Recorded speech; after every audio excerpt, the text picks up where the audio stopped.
The other day I was going for a run and it's pretty icy out in the trails right now, and when you slide your leg goes into that straight position. And I was speaking to this out there because what we do in here on the mat is, with yoga we often say what you do on the mat you take out into the everyday, into your world, right, your everyday life.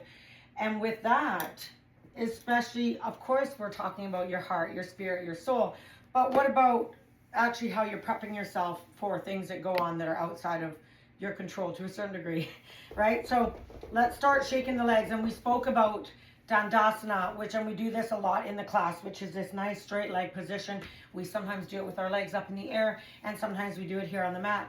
But let's say that there's some tightness here.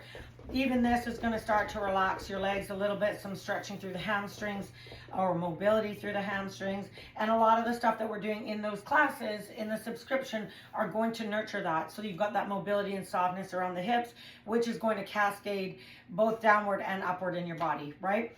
But this posture here is really beautiful for that, because for straightening the legs, because we're in a fixed space, we're not under any load other than the load that we create through our quads.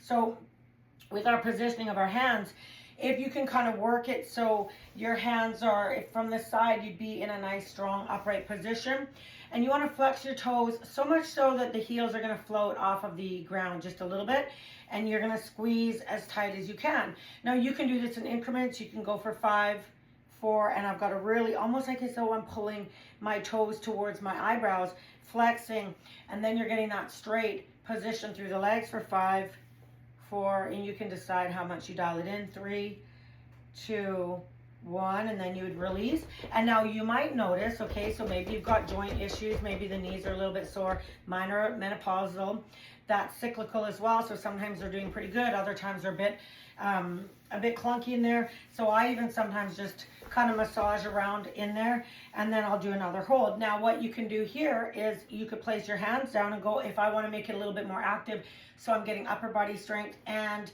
getting a beautiful postural position, I would push into the earth and squeeze my triceps and really kind of, if you want, you can even work the hips back. Now your heels are going to be touching the ground if the hips are up. Flex, flex, flex for 4. Push the earth away. 3, 2, 1. Keep flexing. Slowly lower the hands down. If you want to bring your arms out, palms facing up. Flex your toes. Squeeze those quads as tight as you can for 5, 4. You've got it. 3, 2, 1, and then gently release. So you can see from there, I'm going to just slide myself into Malasana or tribal, because then we've gone from that. Now we're going into a deep compression. When you engage your leg like that, if you're going to slip out in the woods, I kind of like, it generally happens on my right leg. It's your natural side maybe, but it depends on obviously how your footing is. But if you're engaging your quads like that here on the mat, then the likelihood of you surprising yourself in a negative way while you're out in the woods, or you're tripping or you're slipping or whatever it is, that we're trying to mitigate those things, absolutely. But from that perspective, if that happens outside, then you're in a better position. One more thing you can do is that forward fold. So I would always shelf abdomen, ribs, and chest onto the thighs.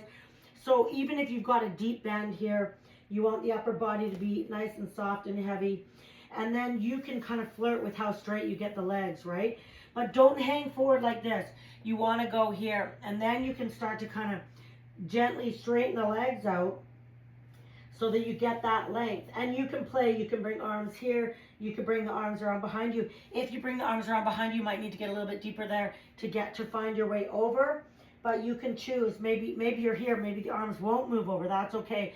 And then you can just kind of work with getting the hips up, hips down, and start to get that stretch through the hamstring.